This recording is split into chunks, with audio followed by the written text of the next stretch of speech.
आता डिसेंबर माझा हसरा नेहमीच असतो चेहरा. मला टेन्शन नसतं कधी, कारण मी कुठे काय रेडा बिडा कापलेलं नाही. एकूणच आज अधिवेशन आता काही काळात संपेल. अधिवेशन किती दिवसांचं होतं? 3 आठवड्याचं होतं. या 3 आठवड्याच्या अधिवेशनात अनेक विषय मांडले गेले. त्या विषयांमध्ये जनतेच्या समस्या ह्या साहजिकच आहे, जास्त प्रमाणात किंवा सगळ्या त्या जनतेच्या संबंधितच प्रश्न होते.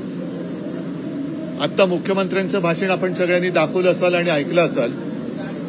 मुख्यमंत्र्यांचं भाषण कसं होतं तर रात्री जर का मुलाने आईला सांगितलं, आई आई झोप येत नाही, मला भूक लागले, आणि मग त्या मुलाला जर का सांगण्यात आलं की काळजी करू नको, तू सकाळी उठले की तुला मी आईस्क्रीम देईन.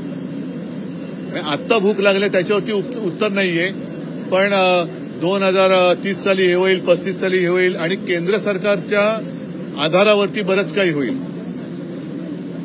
जर आपण नीट पाहिलं असाल तर गेल्या 2-3 अधिवेशनामध्ये पुरवण्या मागण्यांवरती भर अधिक राहिलेला आहे.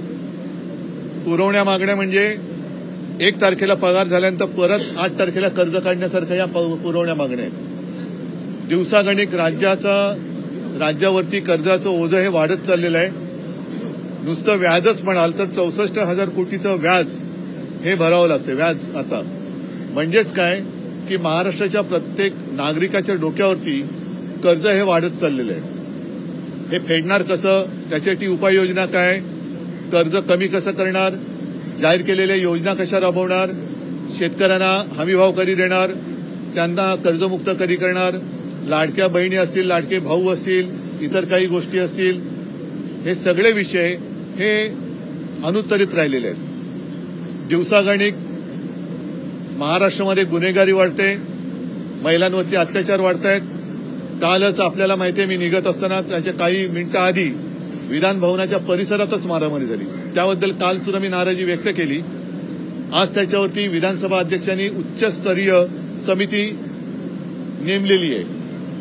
ठीक आहे, उच्चस्तरीय समिती नेमण्याबद्दल माझा काही आक्षेप नाहीये, पण ही गुन्हेगारी एवढी फोफावली कशी, या गुंडांची विधान भवनाच्या परिसरात मारामारी करण्या एवढी हिंमत झाली कशी, यांची जबाबदारी कोण घेते, ज्यांच्याबरोबर आणले त्यांना आम्ही कारवाई करू वगैरे वगैरे, हे सगळं ऐकायला खूप चांगलं आहे, पण मुळात एवढं धाडस झालं कसं.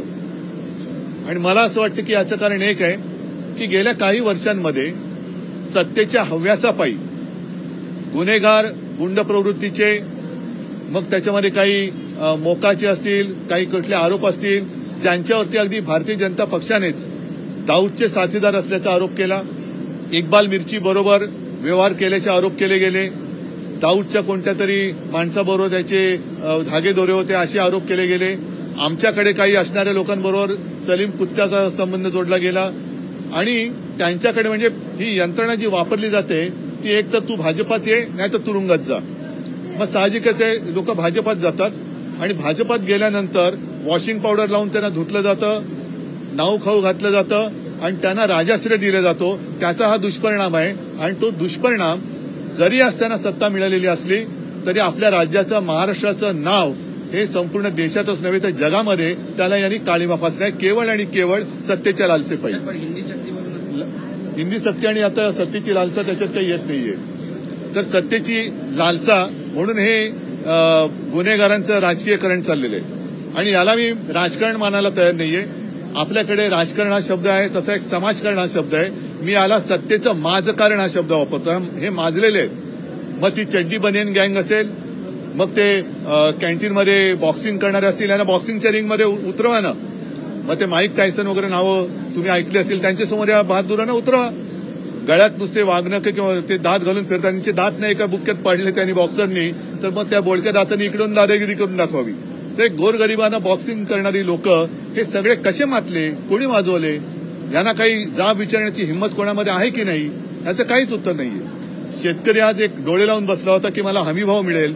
1 रुपयात पीक विमा योजना जी होती ती बंद झालेली आहे. त्याच्यात आणखीन काय म्हणजे त्याच्यात घोटाळा झाला हे मान्य केलं गेलं, ती रद्द केली गेली. आता नवीन घोटाळ्याची योजना आणली. 3,000 कोटीची चोरी त्या तिथल्या उन्नत मार्गामध्ये सुप्रीम गायमुख घोडबंदर सुप्रीम कोर्टाने चोरी पकडली 3,000 कोटीची. चोरी पकडल्यानंतर कोणाच्या खात्यात ते झालं त्याच्यामुळे चोर कोण स्पष्ट आहे. तरी तो चोर शिरजोरगी करून सगळीकडे फिरतोय, टर्रेबाजी करतोय. म्हणजे हे याला काय कायदा सुव्यवस्था तर सोडून द्या, राज्यकारभारच होत नाहीये. म्हणजे मला तर एकदा असं वाटतं की जर का विधिमंडळात किंवा विधान भवनाच्या परिसरात गुंडागर्दी होत असेल तर मग या राज्यात राष्ट्रपती राजवट लावावी का? एवढी गंभीर परिस्थिती आज निर्माण झालेली आहे. तर हे असे अनेक विषय होते, त्याला कोणतेही समाधानकारक उत्तर मुख्यमंत्र्यांच्या भाषणामध्ये मिळालेलं नाही. म्हणून मी त्या भाषणाचं वर्णन स्वप्नरंजन गुटिका असं करतोय की रात्री मुलांनी जर का त्यांना सांगितलं की मला झोप येत नाही, भूक लागले, तर त्याला मुख्यमंत्र्यांनी सांगितलं की काळजी करू नको, सकाळी उठल्याबरोबर तुला मी आईस्क्रीम देतो. अरे पण आता झोप नाही, त्याचं काय? तर हे असं सगळं आहे. आणि हा असा सगळा कारभार बघितल्यानंतर शेवटी विरोधी पक्ष नेता तो सुद्धा त्यांनी खरं आता दुसरं का तिसरं अधिवेशन आहे, 5वी बहुमत असताना सुद्धा तुम्ही विरोधी पक्ष नेत्याला घाबरता का? तुम्ही करा ना, मांडू द्या ना प्रश्न. आज सुद्धा आम्ही मांडतो, उद्या सुद्धा मांडू. पण विरोधी पक्ष नेता हे मी परत सांगतो की अल्पमतातलं सरकार आपल्या देशात स्थापन करता येतं, पण केवळ असे कुठलीही संकेत नसताना देखील संख्याबळाचे एक निमित्त दाखवत आहेत जे नाहीये, ज्याचं उत्तर मला वाटतं भास्कररावांकडे ते अधिकृत आलेलं आहे. तरी देखील विरोधी पक्ष नेता हे अजून जाहीर केलं जात नाही. ह्या कारभाराला कसं स्वीकारायचा हा मोठा प्रश्न आहे. व्यक्ती स्वातंत्र्य आहे, त्याच्यामुळे तसं ते बोलू शकतात. आणि आम्ही त्रिभाषा सूत्र कोणत्याही भाषेचा आम्ही द्वेष करत नाही, पण कोणत्याही भाषेची आम्ही सक्ती होऊ देणार नाही म्हणजे नाही. ते म्हणतात की ठाकरेंच्या कॅबिनेटनं अहवाल स्वीकारला होता, तो कागद पुढे तुम्ही सही पण केली होती असं म्हणतायत. 1ली ते 12वी हिंदी सक्तीचा अहवाल कॅबिनेट समोर आला होता तुमच्या. म्हणून माझं मत प्रामाणिक असं आहे की हिंदी सक्ती करण्याच्या आधी मुख्यमंत्र्यांनी मराठी नीट शिकावं, मराठी वाचायला नीट शिकावं. मी मराठी नीट वाचून दाखवतो. 27 जानेवारी 2022 त्याचा हा मी मुद्दाम तो कागदच घेऊन आलेलो आहे. राष्ट्रीय शैक्षणिक धोरण 2020 धोरण अंमलबजावणीसाठी मुख्यमंत्र्यांच्या अध्यक्षतेखाली कार्यगट.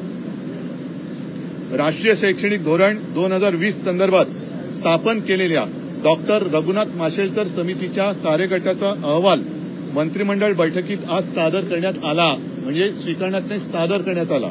सादर करणं आणि स्वीकारणं याच्यामध्ये एक बारीकसा फरक आहे. तो चांगल्या शिक्षकाकडनं मुख्यमंत्र्यांनी मराठीत समजून घ्यावा. त्यावर या धोरणाच्या अंमलबजावणीसाठी मुख्यमंत्र्यांच्या अध्यक्षतेखाली कार्यगट स्थापन करण्याचा निर्णय घेण्यात आला. म्हणजे तो अहवाल वाचून त्याच्यावरती काम कसं करायचं याच्यासाठी कार्यगट स्थापन करण्यात आला. बैठकीच्या अध्यक्षस्थानी मुख्यमंत्री उद्धव ठाकरे होते, पण कार्यगट स्वीकारला, त्याच्यावर सही केली असा उल्लेख नाहीये. या धोरणाची अंमलबजावणी करण्याच्या अनुषंगाने, म्हणजे अंमलबजावणी झालेली नाही, करण्याच्या अनुषंगाने, म्हणजे त्याच्यामधलं काही उणं दुणं असेल ते सगळं करून मग अंमलबजावणी करण्याच्यासाठी जो कार्यगट निर्माण करण्यात आला त्याच्यात मुख्यमंत्र्यांच्या अध्यक्षतेखाली कोण कोण होते, उपमुख्यमंत्री, वित्तमंत्री, उच्चतंत्र, शालेय शिक्षण, क्रीडा, वैद्यकीय वगैरे वगैरे या मंत्र्यांची त्याच्यामध्ये उल्लेख आहे. म्हणजेच काय, अहवाल सादर केला गेला, त्याच्यावरती जसं आज विधानसभा अध्यक्षांनी एक उच्चस्तरीय समिती नेमली तसंच कार्यगट स्थापन करण्यात आला. आणि कार्यगटाची एकही बैठक झाली नाही, कारण त्याच्यानंतर माझं सरकार यांनी गद्दारी करून पाडलं. मग 3 वर्ष का झोपा काढत बसलात? आणि जर का मी हिंदी सक्तीवरती सही केली असेल असं त्यांचं म्हणणं असेल तर मराठी रंगभूमीचं दालन रद्द करण्यावरती तुम्ही का सही केली? मराठीचं रंगभूमीचं दालन जे मी चौपाटीवरती उभं करण्यासाठी सगळी मान्यता वगैरे त्याच्यावरती मी सही केली होती, ती सही का ना मग तुम्ही आणत? मराठी भाषा भवनाचं काम कुठपर्यंत आलं? माझ्या हस्ते भूमिपूजन झालेलं, अजित पवार होते, त्याच्यानंतर त्यांनी परत काहीतरी केलं, पण पुढे काय? म्हणजे ही सगळी थातूर मातूर उत्तर. आणि खरं म्हणजे मुख्यमंत्र्यांकडनं मला एवढ्या खोट्याची अपेक्षा नव्हती. इस्लामपूरचं ईश्वरपूर केलं जात आहे, तडजोड करणारा नाही असं एकनाथ शिंदेनी विधान केलं. काय अनेकांनी सत्तेसाठी तडजोड केली, मी तडजोड करणारा नाही असं तडफड करणार ते तडफडतात, त्यांना तडजोडीची गरज नसते, तडफड राहतात ते. त्यांच्या मला वाटतं स्वप्नात हल्ली रेड्याचं भूत येतं असं म्हणतात. शहरांची नावं बदलली जात आहेत. इस्लामपूरचं ईश्वरपूरसाठी प्रयत्न चालू आहेत, त्याकडे कसं पाहता? सबसे पहिले बाला साहेब जी ने मांग मांग की 1986 में। सांगली के इस्लामपुर का नाम आज बदल दिया गया, ईश्वरपुर रखा गया है। भाला साहब ने 1986 में सबसे पहले इसकी मांग की थी। हाँ तो अच्छा है ना, लेकिन साथ ही साथ आपका कारोबार भी बदलो ना, कारोबार भी बदलो। सिर्फ नाम बदल कर क्या होगा? नाम बदला अच्छा किया आपने, लेकिन कारोबार भी बदलो। गुंडागर्दी करने वाले आपके अगल बगल घूम रहे हैं, उसमें भी बदलाव करो, कुछ अच्छे लोग ले लो। मतलब मैं नहीं, बाहर के जो है हो आता नाही काल आरोप केलेले आहेत राज्य काय चर्चा विरोधी पक्षनेते सत्तेमध्ये येण्यासाठी विरोधी पक्षनेता सत्तेमध्ये येण्याची ऑफर त्यांनी दिली होती। बघा, मी आता तुमच्याकडे येण्याच्या आधी प्रिंट मीडियाशी बोललो आणि चड्डी बनियन गँगचा उल्लेख केला। आता चड्डी बनियन म्हटल्यानंतर एक जाहिरात आहे, ही अंदर की बात आहे। विरोधी पक्षनेत्यांच्या आईच्या नावावर असलेल्या हो, त्यांनी अनिल परवानी पुरावे समोर ठेवलेत। आता बघूया आता काय कारभार करतात, जे बदल मी म्हटलं ना, आता काय बदलतात बघूया। नाही, वो छोड़ो। विरोधी पक्षनेता पण अद्याप ठरलं। अरे आता असं आहे ना, मी तेच म्हणतोय की कोणी कोणाला भेटू नये असं आहे का? आणि मी भेटलो ते सर्वांच्या समोर भेटलेलो आहे आणि भेटल्यानंतर हिंदी सक्ती नको हे त्यांना मी तुमच्या माध्यमातून म्हणजे प्रिंट मीडियातनं वगैरे जे काही विविध तज्ञांनी लिहिलेले लेख होते त्याचं एकत्रित संकलन करून हिंदी सक्ती का नको ते एक संकलन करून मी त्यांना पुस्तिका भेट दिली म्हणून एकनाथ शिंदेंनी एक शायरी म्हटली आहे। शेवटचा दिवस आहे, पण शेतकऱ्यांच्या कुठल्याही कर्जमाफीवरती कोणी बोललेलं नाही, कोणीच बोललेलं नाही ना, त्यांना हमी भावाबद्दल बोललो नाही। नाही, महाराष्ट्राला मी तेच माझं सुरुवातच मी त्यांनी केली होती की ज्या एका अपेक्षेने महाराष्ट्रातली जनता या अधिवेशनाकडे बघते, ज्या एका अपेक्षेने ते लोकप्रतिनिधी म्हणून, लोकप्रतिनिधी म्हणजे तिथल्या जनतेला वाटतं की हा माझा प्रतिनिधी आहे, हा माझ्यासाठी तिकडे आवाज उठवेल आणि न्याय मिळवून देईल। आज शेतकऱ्याची कर्जमाफीची घोषणा तशीच राहिलेली आहे। लाडक्या बहिणींना सुद्धा काय मिळते असं वाटत नाही। 1 रुपयात पीक विमा मिळत होता, तोही बंद झालेला आहे। हमी भाव मिळत नाहीये। उलट मध्ये मी पेपरमध्ये पाहिलं होतं की शेतकरी एवढा कर्जामध्ये डुबलाय की त्याला शेत नांगराला बैल सुद्धा हे गहाण टाकावे लागतायत आणि त्याला ते नांगराचं जोखड स्वतःच्या खांद्यावर घेऊन नांगरावं लागतंय आणि त्याने नांगरलेलं ते धान्य आपण बेशरमपणाने खातोय आणि तो मात्र तडफडतोय। हे सगळ्यांसाठी लज्जास्पद आहे। विरोधी पक्षनेता पद नियुक्त करण्यात आले नाही विधानसभेत। मी बोललो ना आता त्याच्यावरती। एकनाथ शिंदे म्हणताय वेळ येईल म्हणजे नाही, वेळ केव्हा येईल? जेव्हा निवडणुका लागतील तेव्हा। जसं त्यांनी 2000 किती 19च्या वेळेला केलं होतं ना का काय, त्याच्या आधी कर्जमाफी जाहीर केली, सगळे शेतकरी हसले।